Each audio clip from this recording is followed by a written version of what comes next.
عليكم ورحمة الله وبركاته. الحمد لله الذي لم يتخذ ولدا ولم يكن له شريك في الملك ولم يكن له ولي من الذل فكبره تكبيرا. الله أكبر كبيرا والحمد لله كثيرا سبحان الله بكرة وأصيلا. وأشهد أن لا إله إلا الله وأشهد أن محمدا عبده ورسوله أرسل بالحق بشيرا ونذيرا وداعيا إلى الله بإذنه وسراجا منيرا. اللهم صل على محمد وعلى آل محمد كما صليت على إبراهيم وعلى آل إبراهيم إنك حميد مجيد. اللهم بارك على محمد وعلى آل محمد كما باركت على إبراهيم وعلى آل إبراهيم إنك حميد مجيد. اما بعد. سامعین محترم، اسلامی کیلنڈر کا نیا سال محرم سے شروع ہو گیا. پہلی محرم سے 1438واں سال چل رہا ہے یا شروع ہو گیا ہے. آج سے 1437 سال پہلے اللہ کے نبی صلی اللہ علیہ وسلم اور صحابہ کرام مکے سے ہجرت کیے اور مدینے پہنچے. یہاں سے اسلامک ایرا شروع ہوتا ہے اور یہ اسلامی دور اتنا درخشاں اور اتنا شاندار ہے کہ تاریخ یا مورخ کا قلم بھی اس کا احاطہ کرنے میں ناکام ہے. اللہ تعالیٰ نے انسانیت کو ایک ایسے بہترین دور سے روشناس کرایا جہاں ہر طرف عدل، انصاف، ہر ایک کے حقوق ادا کیے جاتے، ہر آدمی پورے اطمینان و سکون سے رہتا اور صرف ایک اللہ کے ڈر کے سوا معاشرے میں کسی کا ڈر نہیں رہتا. لیکن کچھ گزشتہ چند سالوں سے، سال کہیں یا چند صدیوں سے، یہ اسلام جس کے ہم ماننے والے ہیں اور ساری دنیا میں تقریباً 200 کروڑ لوگ پائے جاتے ہیں، یہ آج مغلوب ہو گیا ہے. اپنی ایک درخشاں تاریخ رکھتے ہوئے، اپنے غلبے کی ایک شاندار تاریخ رکھنے کے باوجود بھی آج اسلام مغلوب ہو گیا ہے. اس کی صرف ایک ہی وجہ ہے کہ اس کے ذمہ دار مسلمان ہیں. کوئی بھی نظریہ اسی صورت میں مغلوب ہوتا ہے جب اس کے ماننے والے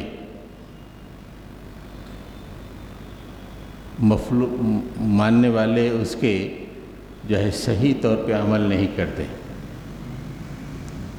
جب ماننے والے صحیح طور پہ عمل کریں تو وہ نظریہ غالب ہو جاتا ہے. ایک عظیم الشان نظریہ، ایسا نظریہ جو عرش سے آیا، اللہ کے نبی کے قلب پر نازل ہوا، پھر وہ عملی شکل اختیار کر کے ایک دور کی شکل اختیار کیا، انتہائی سنہرے دور کی. وہ نظریہ آج مغلوب ہو گیا ہے. اللہ کے نبی صلی اللہ علیہ وسلم اور صحابہ نے ہجرت فرمائی اور ہجرت کے دوران کے 3 واقعات میں لوں گا. پہلے تو ہجرت کے بارے میں بات کروں گا، پھر ہجرت کے دوران 3 واقعات ہوئے اس کا تذکرہ کروں گا. اور ہجرت اور وہ 3 واقعات کا جو کردار ہے، اگر آج بھی مسلمان اسے اپنائیں تو پھر سے اسلام غالب ہو جائے گا. 100% یقین کے ساتھ کہیں، سمجھ جائیں کہ آدمی ہجرت کرے اور ہجرت کے دوران والی 3 چیزیں، 3 کردار جو اللہ کے نبی کی زندگی سے ہم تک پہنچتے ہیں، اس کو اپنائیں تو پھر اسلام اسی درخشاں دور میں پھر سے چلا جائے گا۔ سب سے پہلے ہجرت 2 طرح کی ہوتی ہے۔ ایک تو جغرافیکل ہجرت، ایک علاقے کو چھوڑ کر دوسرے علاقے میں جا کے بسنا، اور یہ صرف اللہ کے لیے، کسی اور کے لیے نہیں۔ بھئی بہتر زندگی گزارنے کے لیے، اچھی زندگی گزارنے کے لیے بھی ہجرت کی جاتی ہے، بہت سے مقاصد کے لیے ہجرت کی جاتی ہے۔ تاجروں کی تو تاریخ ہے کہ وہ تاجر ایک علاقے سے دوسرے علاقے میں ہجرت کر کے رہتے ہیں اور ہر طرف پھیلتے ہیں، لیکن اسے ہجرت نہیں کہا جاتا۔ ہجرت وہ ہے جو اللہ اور اس کے رسول کے لیے، دین کے غلبے کے لیے اور اپنے ایمان کو بچانے کے لیے جو مائیگریشن ہوتا ہے، جو ایک علاقے سے دوسرے علاقے کو منتقل ہونا ہوتا ہے، اسے ہجرت کہتے ہیں۔ اللہ کے نبی صلی اللہ علیہ وسلم اور آپ کے صحابہ مکے سے مدینے کو صرف اللہ کے لیے ہجرت فرمائے، دین اسلام کے غلبے کے لیے، دین کو غالب کرنے کے لیے ہجرت فرمائے۔ یہ تو اصلی ہجرت ہے، اور اس ہجرت کے پیچھے جو بات چھپی ہوئی ہے وہ یہ ہے کہ آدمی کے دل میں دنیا کی محبت جب ختم ہو جاتی ہے جب ہی ہجرت کر سکتا ہے۔ جب آدمی کے دل میں دنیا کی محبت ہو، ہجرت نہیں کر سکتا۔ ظاہر بات ہے، ایک آدمی بچپن سے ایک علاقے میں رہتا ہے، اپنا گھر بناتا ہے، ماحول اس سے وہ مانوس ہو جاتا ہے، شہر سے، لوگوں سے مانوس ہو جاتا ہے، وہاں کی زندگی کا عادی ہو جاتا ہے، اس کی ایک لائف سٹائل بن جاتی ہے۔ اچانک اس ماحول کو چھوڑ کے چلے جانا یہ کوئی معمولی بات نہیں ہے۔ کئی محبتوں کو قربان کرنا پڑتا ہے، کئی دوستیوں کو قربان کرنا پڑتا ہے، تجارتوں کو قربان کرنا پڑتا ہے، مال و دولت کو قربان کرنا پڑتا ہے، اپنے گھر کو ویران کرنا پڑتا ہے، جب کہیں جا کے ایک اجنبی جگہ زندگی کو پھر سے شروع کرنا پڑتا ہے۔ آج ہم میں سے کوئی بھی جن کی معاشی حالت کو زیرو کر دیا جائے اور کہا جائے کہ فلانی جگہ جا کے تم زندگی شروع کرو، کہ ہم لوگوں کے لیے ممکن ہے؟ یعنی سب کچھ زیرو ہو جائے اور ایک نئے مقام پہ پھر سے نئی زندگی شروع کی جائے۔ حضرت صہیب رومی کا واقعہ کتابوں میں آتا ہے کہ آپ روم سے مکہ آئے، مکہ آنے کے بعد انہوں نے تجارت کی، وہاں پہ کافی مال انہوں نے کما لیا، پھر اسلام قبول کیا۔ اللہ کے نبی کے کہنے پہ آپ مکے سے مدینے کی طرف ہجرت کا آپ نے قصد کیا تو لوگوں نے آپ کو روک دیا، بھلے آپ مکے میں اتنے دن سے موجود ہو اور اس سرزمین میں اتنا سارا مال آپ نے کمایا، اور وہ مال لے کے تم مدینہ کیسے جا سکتے؟ تو انہوں نے کہا کہ پھر میں کیا کروں؟ بھلے وہ مال دے دو، اگر مدینہ جانا ہے تو پورا مال ہمارے حوالے کر دو، جبھی ہم تم کو جانے کی اجازت دیں گے۔ حضرت صہیب رومی نے کہا کہ گڈ، پورا مال تم لوگ لے لو اور مجھے چھوڑ دو، میں تو اللہ کے لیے مدینہ ہجرت کر کے جا رہا ہوں۔ مدینہ پہنچے تو مالی حالت زیرو تھی۔ یہ ہے ہجرت۔ محبتوں کو کاٹنا پڑتا ہے، رشتہ داروں کی محبتوں کو کاٹنا پڑتا ہے، دوستیوں کو چھوڑنا پڑتا ہے۔ معنوی ہجرت بھی یہی ہے، ایک ہوتی ہے اصلی ہجرت، ایک ہوتی ہے معنوی ہجرت۔ آدمی موجودہ زندگی میں اللہ کے لیے ان تمام محبتوں کو قربان کر دے، یہ معنوی ہجرت ہے۔ ہم نہ اپنی تجارت کو قربان کرنا چاہ رہے ہیں، نہ اپنی آرام پسند زندگی کو قربان کرنا چاہ رہے ہیں، نہ ہم اپنی دوستیوں کو قربان کرنا چاہ رہے ہیں، پھر بھی ہم دین اسلام کے غلبے کو حاصل کرنا چاہ رہے ہیں، یہ ناممکن ہے۔ ہجرت کا سب سے بڑا سبق یہ ہے کہ اللہ کے رسول نے، صحابہ نے تو حقیقی ہجرت کی، بعد والے مسلمانوں کو معنوی ہجرت کرنا چاہیے، اور معنوی ہجرت میں سب سے پہلی ہجرت یہ ہے کہ تمام محبتوں کا گلا گھونٹ دینا چاہیے۔ قرآن مجید میں ایک مقام پر 8 محبتوں کا تذکرہ کیا ہے اور مطالبہ کیا ہے کہ ان محبتوں کو ختم کرو، اور اگر یہ محبتیں اللہ اور اس کے رسول کی محبت اور اللہ کے راستے میں جد و جہد سے بڑھی ہوئی ہیں تو اللہ تعالیٰ کا فیصلہ تم پہ نافذ ہو جائے گا، پھر تمہاری چیخیں نکل جائیں گی،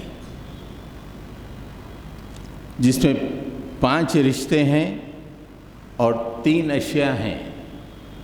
قُلْ إِنْ كَانَ آبَاؤُكُمْ وَأَبْنَاؤُكُمْ وَأَزْوَاجُكُمْ قُلْ إِنْ كَانَ آبَاؤُكُمْ وَأَبْنَاؤُكُمْ وَإِخْوَانُكُمْ وَأَزْوَاجُكُمْ وَعَشِيرَتُكُمْ 5 رشتے، تمہارے باپ، تمہارے بیٹے، تمہارے بھائی، تمہاری بیویاں، تمہارے رشتہ دار۔ کیسے بہترین رشتے ہیں یہ! آدمی ان میں مگن ہو کے اپنے مقصد کو بھول جاتا ہے، بیوی بچوں میں مگن ہو گیا، مقصد کو بھول گیا، دوست احباب میں بیٹھ گیا، مقصد کو بھول گیا، رشتہ داروں کے ساتھ ملاقات میں اپنے مقصد کو بھول گیا۔ تو 5 رشتے اللہ تعالیٰ نے بیان فرمائے ہیں۔ قُلْ إِنْ كَانَ آبَاؤُكُمْ وَأَبْنَاؤُكُمْ وَإِخْوَانُكُمْ وَأَزْوَاجُكُمْ وَعَشِيرَتُكُمْ۔ پھر اس کے بعد 3 چیزیں، وَأَمْوَالٌ اقْتَرَفْتُمُوهَا وَتِجَارَةٌ تَخْشَوْنَ كَسَادَهَا وَمَسَاكِنُ تَرْضَوْنَهَا۔ سب سے پہلے جو مال تم جمع کرتے ہو، وَأَمْوَالٌ اقْتَرَفْتُمُوهَا، ہر آدمی مال جمع کرنا چاہتا ہے، ہر آدمی بینک بیلنس ہو، بلین ہو، ہر آدمی مال، کوئی سعودی جا رہا ہے، کوئی دبئی جا رہا ہے، کوئی آسٹریلیا جا رہا ہے، کوئی امریکہ جا رہا ہے، کوئی لندن جا رہا ہے، بس ایک ہی مقصد، مال مال مال۔ ارے دین اسلام مغلوب ہے، ہر طرف سے حملے ہو رہے ہیں، نہیں، مال مال مال۔ آئی ڈونٹ کیئر دیٹ، مجھے کوئی فکر نہیں ہے دین اسلام کی، جب تک میرا بینک بیلنس صحیح رہے میرے لیے صحیح رہے گا۔ وَتِجَارَةٌ تَخْشَوْنَ كَسَادَهَا، اور تمہاری تجارت جس کے مان پڑ جانے کا ہمیشہ تمہیں کھٹکا لگا رہتا ہے، صبح فکر، شام فکر، بس ایک ہی فکر۔ تاجر سوچتا ہے، نماز میں بھی سوچتا ہے تجارت، اللہ اکبر، بس تجارت کے بارے میں سوچ رہا ہے، نمازوں میں پالیسیاں بنا رہا ہے، نمازوں میں تجارت کے پروگرام بنا رہا ہے۔ یہ ہماری ایسی تجارت ہے، اس لیے کہ ہمیں ہمیشہ ڈر لگا رہتا ہے کہ کہیں یہ تجارت مال نہ پڑ جائے، ختم نہ ہو جائے۔ وہ مساکن ترضونہا، اور تمہارے یہ گھر جو تمہیں بہت پسند ہے، بہترین آرکیٹیکٹ کو بلا کے آپ نے ایک خوبصورت گھر بنا لیا، واہ، صبح شام دیکھتے ہو دل خوش ہو آتا ہے۔ یہ 3 چیزیں، 5 رشتے اور یہ 3، مال، تجارت اور مکان۔ احب الیکم من اللہ ورسولہ، اگر تمہیں محبوب ہے اللہ اور اس کی محبت، اللہ اور اس کے رسول کی محبت پر، اور اس کے بعد اللہ اور اس کی محبت کیسے ظاہر ہو رہی ہے؟ وجہاد فی سبیلہ، اللہ کے راستے میں جد و جہد کرنا، اس سے زیادہ وہ 8 چیزیں مرغوب ہیں۔ فَتَرَبَّصُوا حَتَّى يَأْتِيَ اللَّهُ بِأَمْرِهِ، انتظار کرو، اللہ کا فیصل نافذ ہو جائے گا۔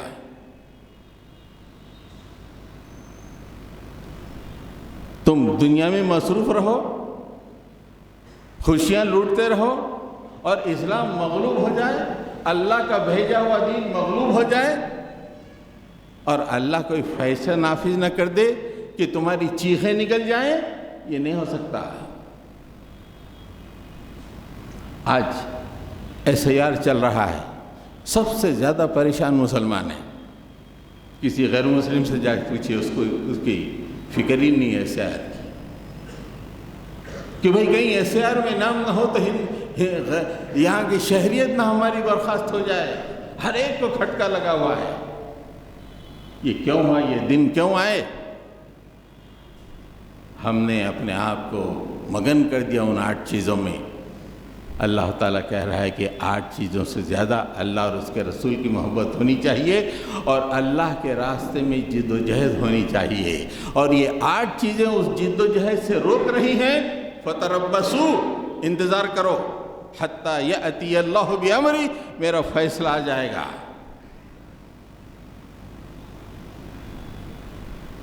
2014 میں جب ہمارے موجودہ پرائم منسٹر آئے، ہم آس لگائے تھے کہ 5 سال کے بعد چلے جائیں گے۔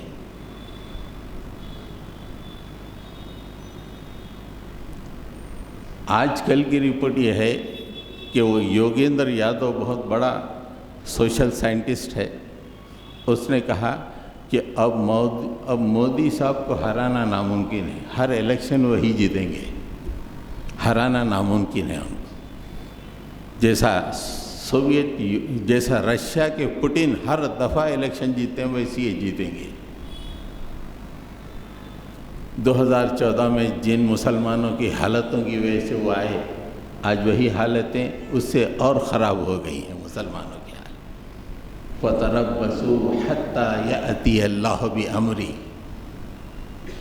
بلڈوزر راج ہے، ہمارے اندر کوئی بے چینی نہیں ہے کہ اللہ سے تعلق پیدا کر لیا جائے، کیا کوتاہی ہوئی ہم سے اسے درست کیا جائے، کوئی فکر نہیں ہے۔ حضرت گرامی، دوسرا ہجرت ہے، دوسری ہجرت گناہوں سے نیکیوں کی طرف۔ آدمی گناہوں کو چھوڑ دے، گناہوں کی زندگی کو چھوڑ دے، نیکیوں کی زندگی کی طرف آئے، یہ دوسری معنوی ہجرت ہے۔ اللہ کے نبی صلی اللہ علیہ وسلم نے ایک موقع پہ کہا کہ حقیقی ہجرت تو ختم ہو گئی ہے، لیکن اب اگر کوئی آدمی گناہوں سے نیکیوں کی طرف آتا ہے تو وہ ہجرت کر رہا ہے۔ نمازیں بھی چل رہے ہیں، گناہوں پہ بھی قائم ہے، ہر طرح کے معاملات چل رہے ہیں، نماز بھی چل رہی ہے۔ زندگی میں ان سے توبہ کرنا، ان سے دور ہونا، ایک اچھی زندگی گزارنا، اور اللہ کو محبوب وہ زندگی ویسی گزارنا، وہ تصور نہیں ہے۔ پڑھ لیے نا نماز، ٹھیک ہے، اور تھوڑی دیر بیٹھ کے ذکر کر لیے نا۔ ایک ٹاپ موسٹ مسلمان اپنے آپ کو سمجھ رہے ہیں کہ تھوڑی سی نمازیں پڑھ لی اور ذکر کر لیا۔ اللہ کے نبی کی زندگی میں جھانک کر دیکھیے، ہر لمحہ پسینہ اللہ کے لیے، ہر لمحہ خون اللہ کے لیے، اور ہماری زندگی میں ہر لمحہ آرام، ہر لمحہ آسائش، ہر آدمی آرام سے زیادہ آرام کی طرف جا رہا ہے، اور اللہ کے نبی مشکل سے زیادہ مشکل کی طرف جاتے تھے دین اسلام کے غلبے کے لیے۔ اور ہماری زندگی کیا ہے؟ آرام سے مزید آرام، مزید آرام، مزید آرام، رک نہیں رہی، یہاں تک کہ خبر تک پہنچ رہے ہیں۔ کوئی تصور نہیں ہمارے پاس اس معنوی ہجرت کا کہ ہم کو گناہوں سے نیکیوں کی طرف آنا ہے۔ اور تیسری ہجرت ہے آرام پسند زندگی سے ہدف والی زندگی کی طرف، ایک ایسی زندگی جس کا گول ہو، بے مقصد زندگی سے گول والی زندگی، بے مقصد زندگی، صبح ہو رہی ہے صرف شام میں شادی خانہ جا رہے ہیں، کھا پی رہے ہیں، آ کے سو جا رہے ہیں، کوئی گول نہیں۔ بچے بولے کہ بچوں سے پوچھا آپ کے والد نے کیا کیا، بچے کچھ بول نہیں سکے کہ ہمارے والد نے کیا کیا۔ ایسی گول لیس زندگی، پوری زندگی گزر جا رہی ہے، اور بس ایسی صبح ہوتی ہے، شام ہوتی ہے، عمر یوں ہی تمام ہوتی ہے۔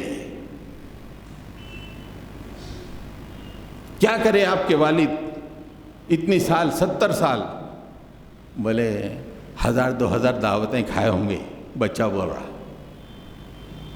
یہ حاصل ہے۔ ہمارے پورک اسلاف سے پوچھئے، ان کے بچے بولتے تھے ہمارے والد یہ کیے، شام پہ جھنڈا گاڑ دیے، اردن پہ جھنڈا گاڑ دیے، فلسطین کو دائرہ اسلام، فلسطین کو اسلامی سلطنت میں شامل کر لیے۔ ہمارے والد اللہ کے لیے جیل میں گئے، ہمارے والد اللہ کے لیے شہادت کے جام کو نوش کیا۔ یہ وہ بچے تھے اپنے والدین کے بارے میں فخر کرتے تھے۔ ہمارے بچے کل بولیں گے ہاں بہت، ہمارے والد بہت مشہور آدمی تھے، دعوتیں بہت آتے تھے ان کو، بہت جاتے تھے، پوری زندگی کا نچوڑ دعوتیں، کوئی ہدف والی زندگی نہیں، بھئی مجھے یہ اچیو کرنا ہے، یہ حاصل کرنا ہے۔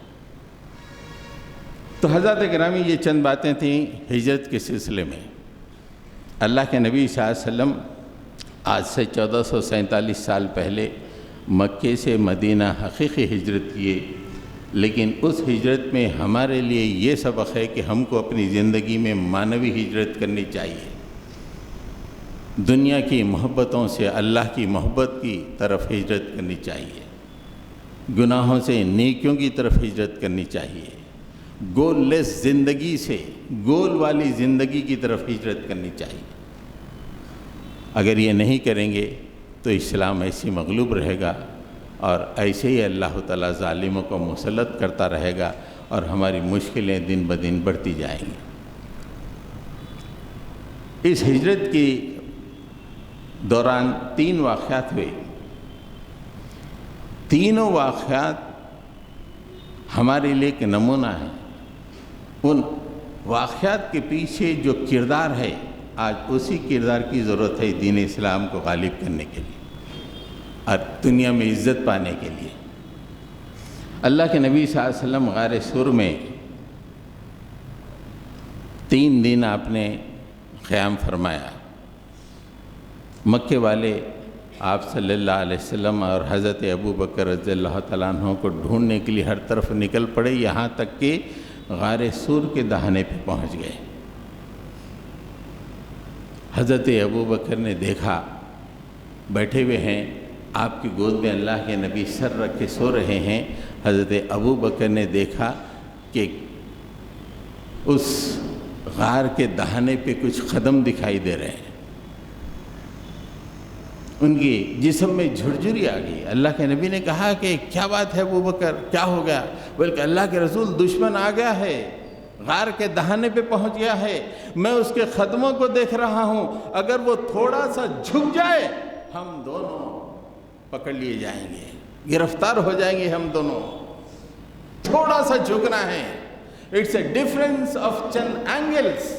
90 ڈگری پہ ٹھہرے ہوئے ہیں، تھوڑا سا 30 ڈگری جھک جائیں ہم گرفتار ہو جائیں گے۔ سچویشن دیکھیے آپ، ایسی سچویشن ہمارے پاس ہماری زندگی میں تو کبھی نہیں آئے گی۔ اللہ کے نبی نے اس موقع پہ فرمایا کہ ما ظنک ابو بکر باثنین اللہ ثالثہما، اے ابو بکر تمہارا کیا خیال ہے ان دونوں کے بارے میں جن کے ساتھ تیسرا اللہ موجود ہے؟ گھبراؤ مت، اللہ پہ توکل کرو، اللہ ہم کو ضائع نہیں کرے گا۔ ہم کوئی دنیا کے لیے ہجرت نہیں کر رہے ہیں، ہم اللہ کے لیے، دین کے غلبے کے لیے ہجرت کر رہے ہیں، اور ہمارا یقین ہے کہ اللہ ہمارے ساتھ موجود ہے۔ اہل ایمان کو اس یقین کے ساتھ زندگی گزارنی چاہیے، جبکہ ہر طرف سے مشکلات کے طوفان آ رہے ہیں، لیکن اس یقین پہ کہ اللہ ہمارے ساتھ موجود ہے۔ قرآن کریم نے اس واقعے کو اس طرح نقل کیا، إِلَّا تَنْصُرُوهُ وَقَدْ نَصَرَهُ اللَّهُ إِذْ أَخْرَجَهُ الَّذِينَ كَفَرُوا ثَانِيَ اثْنَيْنِ إِذْ هُمَا فِي الْغَارِ إِذْ يَقُولُ لِصَاحِبِهِ لَا تَحْزَنْ إِنَّ اللَّهَ مَعَنَا وَأَنزَلَ اللَّهُ عَلَيْهِ سَكِينَتَهُ۔ اللہ تعالیٰ نے فرمایا وَأَيَّدَهُ بِجُنُودٍ لَمْ تَرَوْهَا وَجَعَلَ كَلِمَةُ الَّذِينَ كَفَرُوا السُّفْلَى وَكَلِمَةُ اللَّهِ هِيَ الْعُلْيَا۔ مسلمانوں، جب تمہارا نبی غار میں موجود تھا اپنے ساتھی کے ساتھ اور اپنے ساتھی سے کہہ رہا تھا کہ اے ساتھی گھبراؤ نہیں، ان اللہ معنا، اللہ ہمارے ساتھ موجود ہے، ڈونٹ وری، حالات کچھ بھی ہو جائے، دشمن کس طرح کی بھی ترکیب کرے، ان اللہ معنا، اللہ ہمارے ساتھ موجود ہے۔ اللہ تعالیٰ نے اس کے بعد جب یہ کردار نبی کا دنیا کے سامنے آیا تو اللہ تعالیٰ نے کہا کہ ہم نے بھی مدد کی، ہم نے ہمارے نبی پہ سکینت نازل کی اور ایسی فوجوں کو اتارا جو تمہاری آنکھوں کو دکھائی نہیں دیتی، اور کافروں کے کلمے کو نیچا کیا۔ اللہ کا کلمہ تو بلندی رہتا ہے۔ تم یہ بتاؤ، یہ کردار بتاؤ، یہ یقین بتاؤ، یہ توکل بتاؤ، اللہ تعالیٰ آنن فانن میں کلمہ کفر کو نیچے گرا دے گا، اس لیے کہ اللہ کا کلمہ تو اونچا رہنے والا ہے۔ آج یہ یقین کی کیفیت مسلمانوں میں نہیں ہے۔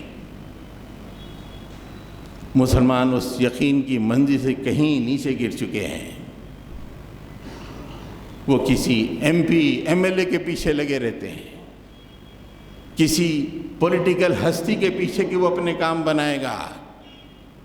ارے کام کے بنانے اور بگاڑنے والا تو اللہ ہے۔ اہل ایمان کو پوری ڈھٹائی کے ساتھ اللہ پہ توکل کر کے زندگی گزارنی چاہیے۔ جب تک اہل ایمان اللہ پہ توکل نہیں کریں گے کوئی حالات نہیں آئیں گے۔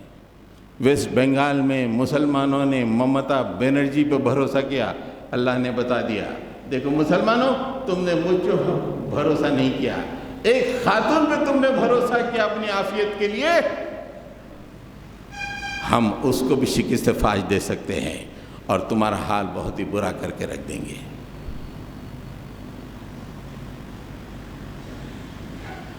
حضرات گرامی، یہ ہے ہجرت کا پہلا واقعہ۔ یہ چیخ چیخ کے کہہ رہا ہے مسلمانوں اللہ پہ توکل بڑھاؤ، حالات کچھ بھی آئیں، کتنے ہی ناگفتگو ہو جائیں، کتنے بھی مشکلات میں پھنسے ہو، تمہارے ذہن میں یہ بات ہونا ہے کہ ان اللہ معنا، اللہ ہمارے ساتھ ہے۔ قرآن مجید میں ایک زبردست کشمکش کا تذکرہ اللہ تعالیٰ نے فرمایا، رسولوں اور کافروں کے درمیان زبردست کشمکش جیسا اس کا ایک تھوڑا سا پڑتا ہم کو آج کل ہندوستان میں دکھائی دے رہا ہے۔ وہاں زندگی دو بھر تھی رسولوں کی کافروں کی بستی میں زبردست کشمکش سورہ ابراہیم کے دوسرے یا تیسرے رکوع میں آپ کو ملے گا۔ رسولوں نے کافروں کے سامنے کھڑے ہو کے اعلان کر دیا، وَمَا لَنَا أَلَّا نَتَوَكَّلَ عَلَى اللَّهِ وَقَدْ هَدَانَا سُبُلَنَا وَلَنَصْبِرَنَّ عَلَى مَا آذَيْتُمُونَا وَعَلَى اللَّهِ فَلْيَتَوَكَّلِ الْمُتَوَكِّلُونَ۔ بس ہم تو اللہ پہ توکل کرنے والے ہیں، ہم کیوں اس پہ توکل نہیں کریں گے؟ اس لیے کہ جو ہدایت ملی ہے وہ اللہ کی ہدایت ہے۔ جب اللہ کی ہدایت سے ہم مسلمان ہیں تو کیوں ہم اس پر توکل نہ کریں؟ ہاں، تم جو آج پریشان کر رہے ہو، ہمارے گھروں کو بلڈوز کر رہے ہو، ہماری مسجدوں کو گرا رہے ہو، ہماری زندگی کو تنگ و بند کرنے کی پلانز اور کوششیں کر رہے ہو، وَلَنَصْبِرَنَّ ہم اس پہ صبر کریں گے، عَلَىٰ مَا آذَيْتُمُونَا جو کچھ تم تکلیفیں ہم کو دے رہے ہو اس پہ ہم صبر کریں گے۔ ٹھہر کے کہہ دیے ظالموں جو کر لینا ہے کر لو، ہم تو اللہ پہ توکل کریں گے اور اللہ کے لیے صبر کریں گے۔ وَعَلَى اللَّهِ فَلْيَتَوَكَّلِ الْمُتَوَكِّلُونَ اور توکل کرنے والے تو اللہ ہی پہ توکل کرتے ہیں۔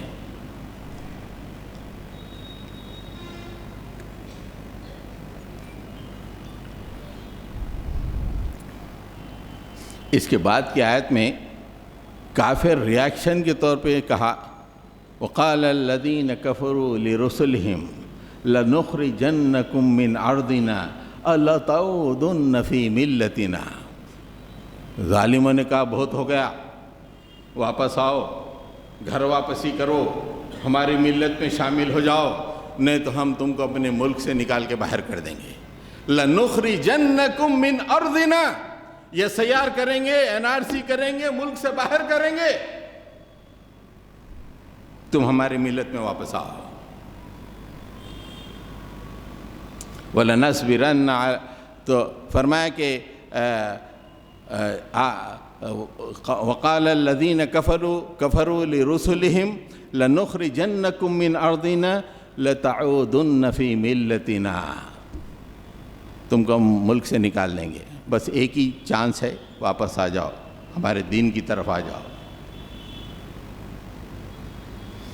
یہ ریڈ لائن تھا تو اللہ تعالیٰ نے کہا فَأَوْحَىٰ إِلَيْهِمْ رَبُّهُمْ لَنُهْلِكَنَّ الظَّالِمِينَ وَلَنُسْكِنَنَّكُمُ الْأَرْضَ مِنْ بَعْدِهِمْ ذَلِكَ لِمَنْ خَافَ مَقَامِي وَخَافَ وَعِيدِ جب تمہارے دشمن یہ فیصلہ کر لیں کہ تم کو دیش بدر کر دیں گے، اپنے گھر سے نکال دیں گے، ہم بھی ان ظالموں پر عذاب نازل کریں گے۔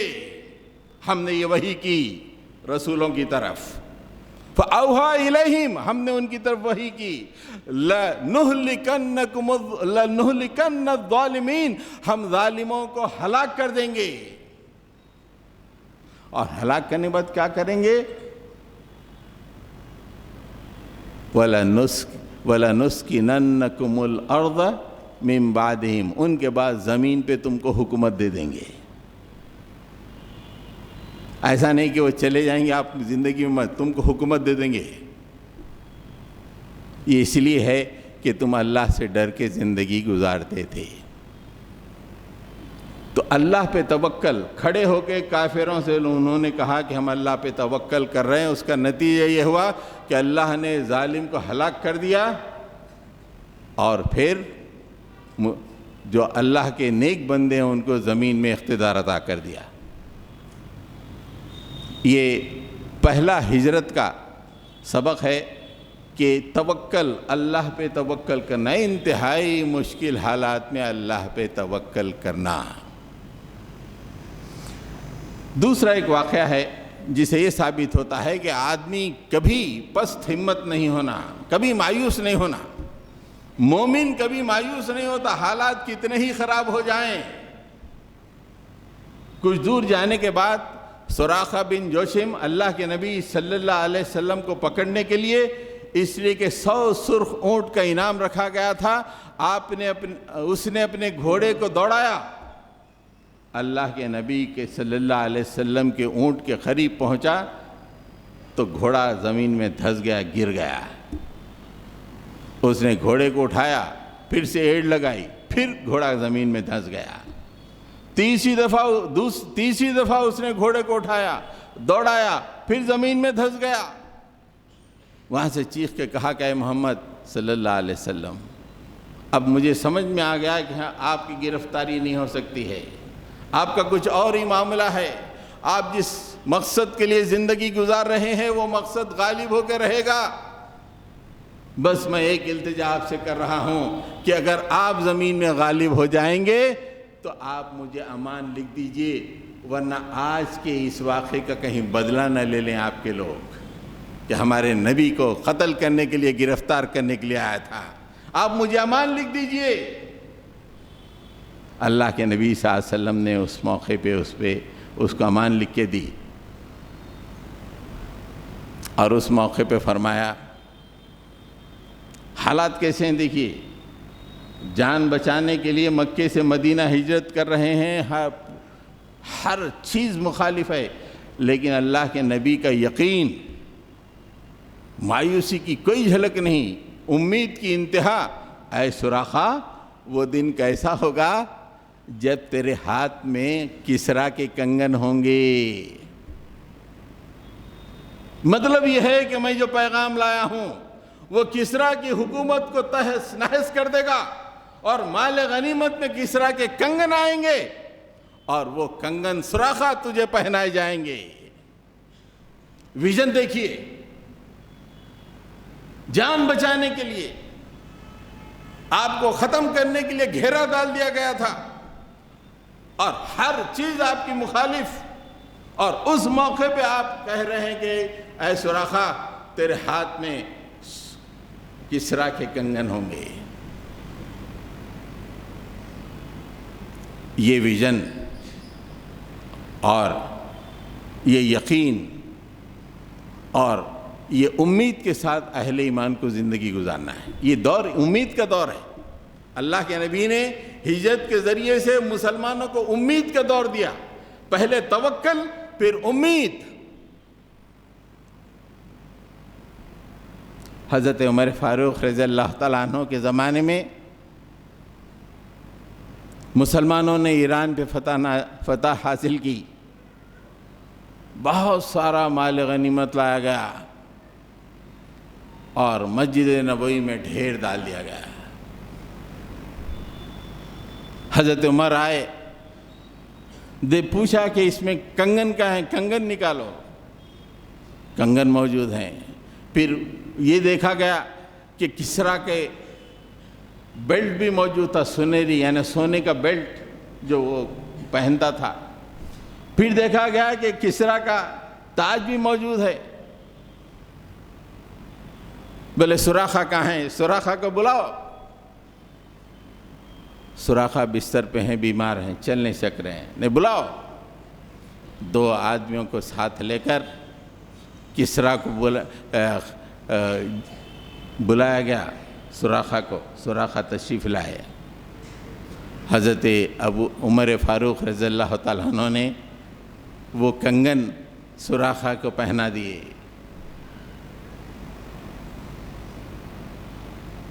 جو بیلٹ تھا وہ پہنا دیا، اور جو تاج تھا سراخا کے سر پہ رکھ دیا۔ اور امیر المومنین نے کہا کہ سراخا، ذرا کسریٰ کی طرح چل کے تو بتاؤ، ہمارے نبی نے تمہارے لیے جو پیشن گوئی کی تھی آج وہ کامیاب ہو رہی ہے۔ سراخا، اسلام غالب آ چکا ہے کسریٰ کی سلطنت پر، ذرا کسریٰ کی طرح چل کے تو بتاؤ۔ میں کہاں چل سکتا ہوں، چل بھی نہیں سکتا، لیکن چلیے۔ تھوڑا سا اکڑ کے سراخا چلنے لگے تو تمام صحابہ مسکراتے ہوئے دیکھے کہ سراخا ایک شاہ کی طرح چل رہے ہیں۔ پھر تمام چیزیں اتار کر بیت المال میں ڈال دی گئیں کہ اللہ کے نبی کی وہ بات پیشن گوئی پوری ہو گئی۔ یہ ویژن ہوتا ہے۔ اس ویژن کے ساتھ مسلمانوں کو زندہ رہنا ہے، حالات کچھ بھی ہوں۔ وی آر ویژنری امت، ایک ویژنری امت ہے، اور چیخ چیخ کے کہہ رہا ہے ہجرت کا کیلنڈر کہ مسلمانوں ایک ویژن کے ساتھ زندگی گزارو۔ بغیر ویژن کے کچھ نہیں ہوگا۔ حضرات گرامی، مایوسی کی کوئی گنجائش نہیں ہے، اس لیے کہ اللہ تعالیٰ نے باطل کی فطرت میں فنا لکھا ہے، تھوڑی دیر ابھرتا فنا ہو جاتا۔ باطل کی فطرت میں فنا صرف یہ ہے کہ حق کو اس کے مقابلے میں پیش کرنا ہے۔ اللہ تعالیٰ نے ایک مقام پہ فرمایا وَقُلْ جَاءَ الْحَقُّ وَزَهَقَ الْبَاطِلُ إِنَّ الْبَاطِلَ كَانَ زَهُوقًا۔ آخری آیت کا ترجمہ ہے اختتامی آیت کا کہ باطل تو بھاگنے والا ہے، اس کی فطرت میں بھاگنا ہے۔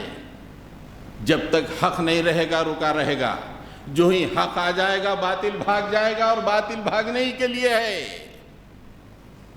حق کے علمبردار ہم، اور باطل بھاگنے والا ہے، کتنا ہی دندنا رہا ہو لیکن ایک دن اسے بھاگنا پڑے گا۔ لیکن اس کے لیے ایک کام کرنا پڑے گا، اس کے لیے اللہ تعالیٰ نے ایک مقام پہ یہ عرض کیا،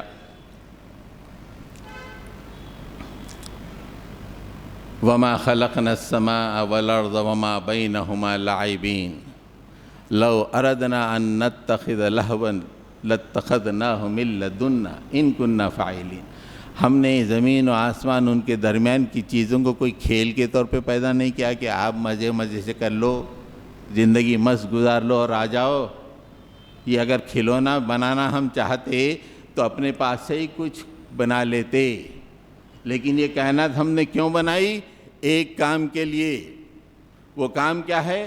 بل نقذف بالحق علی الباطل فیدمغہ فاذا ہوا زاہق۔ ہم نے اس لیے بنایا کہ حق کو باطل کے سر پہ ماریں گے، باطل کا بھیجا پاش پاش ہو جائے گا اور اس کے بعد باطل چلا جائے گا۔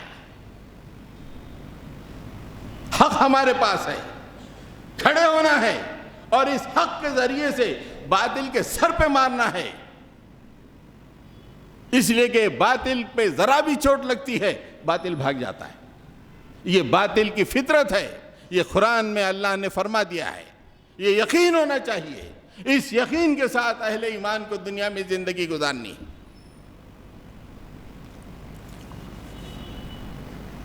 آخری کام اللہ کے نبی نے اس ہجرت کے سفر میں یہ کیا کہ آپ خبا کے مقام پہ پہنچ کر سب سے پہلے آپ نے مسجد تعمیر کی تاکہ مسلمانوں کی زندگی میں نماز آ جائے۔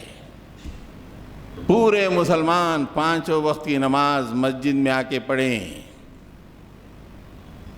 نماز وہ عظیم الشان چیز ہے، جو قوم نماز کو اپناتی ہے وہ بلندی پہ پہنچتی ہے، دنیا کی امام بن جاتی ہے۔ جو قوم نماز کو چھوڑ دیتی ہے برباد ہو جاتی ہے، دنیا میں دوسری قومیں اس پہ قبضہ کر لیتی ہیں۔ فخلف من بعدهم خلف اضاعوا الصلاة واتبعوا الشہوات فسوف يلقون غیا۔ نیک لوگوں کے بعد بہت ہی گندے قسم کے لوگ ان کے وارث بنے۔ انہوں نے 2 کام کیے، ایک کام انہوں نے نماز کو ضائع کیا، دوسرے شہوتوں میں پڑ گئے۔ اس عمل کا انجام بہت برا دنیا میں بھی دیکھیں گے وہ لوگ، آخرت میں بھی دیکھیں گے۔ نماز کو چھوڑا، اپنی جو بلندی ہے اس سے گر گئے۔ اللہ کے نبی کا سب سے پہلا کام مدینہ پہنچنے سے پہلے بھی مسجد کی تعمیر۔ آج مسلمان مغلوب کیوں ہیں؟ 10% یا 5% مسلمان ہی شاید نماز پڑھتے ہیں 5 وقت مسجدوں میں آ کر۔ تف ہے، مسلمان کے پیٹ میں پیدا ہوتا ہے، نماز اس کی زندگی میں نہیں ہے۔ فرشتے تھوک رہے ہوں گے، کائنات کا ذرہ ذرہ جو ہے بول رہا ہوگا کہ کتنا ذلیل آدمی ہے یہ کہ اللہ کے سامنے جھکتا نہیں ہے۔ ہجرت کا جو آخری کام ہے، اس کے بعد اللہ کے نبی مدینہ پہنچے۔ ہجرت کا آخری کام یہ ہے کہ اللہ کے نبی نے مسجد کو بنایا۔ آج مسلمانوں کو چاہیے کہ نماز کے بغیر نعرہ تکبیر، اللہ اکبر، نعرہ تکبیر، یہ کچھ بھی نہیں ہونے والا ہے۔ بڑے بڑے جلوس نکال لو، بڑے بڑے جلسے کر لو، مسجد کا جلسہ نماز اگر نہیں ہے کچھ حاصل نہیں ہوا ہے۔ نہ کوئی پولیٹیکل لیڈر تمہارا سپورٹ کر سکے گا، نہ کچھ ہوگا۔ اللہ سے سپورٹ ماننے والی چیز نماز۔ آخری میں یہ بات میں عرض کروں نماز کی اہمیت کے لیے۔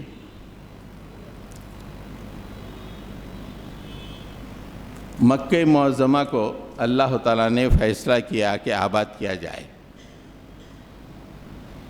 خانہ کعبہ ڈھہ گیا تھا، ایک ٹبے کی شکل میں موجود تھا، تقریباً معدوم ہو گیا تھا، دنیا بھول گئی تھی خانہ کعبہ کو۔ حضرت ابراہیم علیہ السلام کو اللہ تعالیٰ نے کہا کہ اپنی بیوی اور ان کی گود میں چھوٹا سا بچہ حضرت اسماعیل، ان کو لے جا کر وہ میرے گھر کے قریب چھوڑ دو،